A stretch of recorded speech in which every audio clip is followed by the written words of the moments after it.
Calendars used during the Middle Ages were very different from the simple calendars we use today.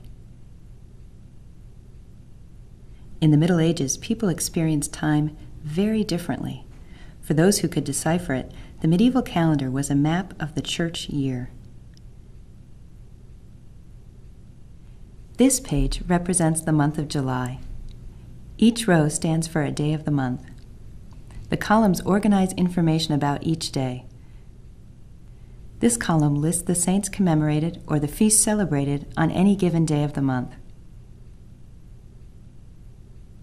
Especially important saints' days or holidays were written in red. This explains the phrase, a red letter day. This calendar page shows the month of January. The Roman numerals that you see in this column were called the golden numbers. These numbers helped the reader determine the phases of the moon. They were used together with a series of tables to calculate the date of Easter, which varies from year to year. This column helped determine the day of the week. The letters A through G appear in the column. The letters are repeated in sequence. Each letter always represents the same day of the week, Sunday through Monday. Until the late Middle Ages, people used the same calendar system that the ancient Romans used. For both the Romans and the people of the Middle Ages, determining the date depended on an understanding of three key days: calends, nones, and ides. The enlarged initials KL at the top of the page stands for calends. Calends was the first day of the month. Ides fell in the middle of the month, usually on the 15th. Nones fell on the 9th day before Ides.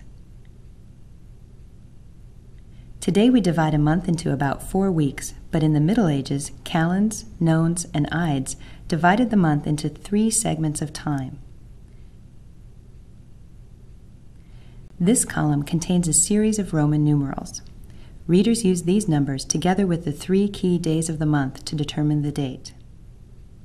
The Roman numerals count down in sequence from nones to ides: 8, 7, 6, 5, 4, 3, 2, ides. Beginning with the 3 key days, readers counted backwards to determine the date. For example, the 10th day of December was referred to in the Middle Ages as the 4th day before the Ides of December. Some medieval calendars received lavish illustration. In this highly decorated calendar page for the month of June, the red letter days correspond to the scenes in the border.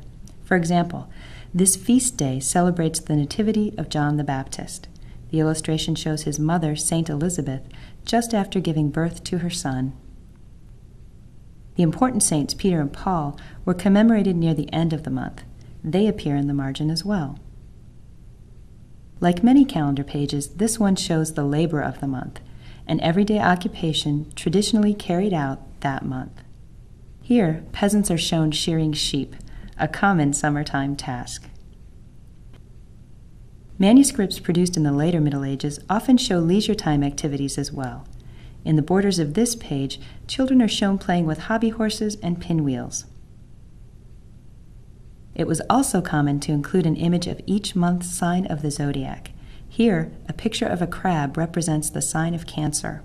The word Cancer is written beneath. The images weren't just decoration. They illustrated information in the text and expanded upon it. Images such as the labors of the month showed the viewer that specific tasks were completed according to the season. Together, the words and images helped the reader make sense of the medieval year.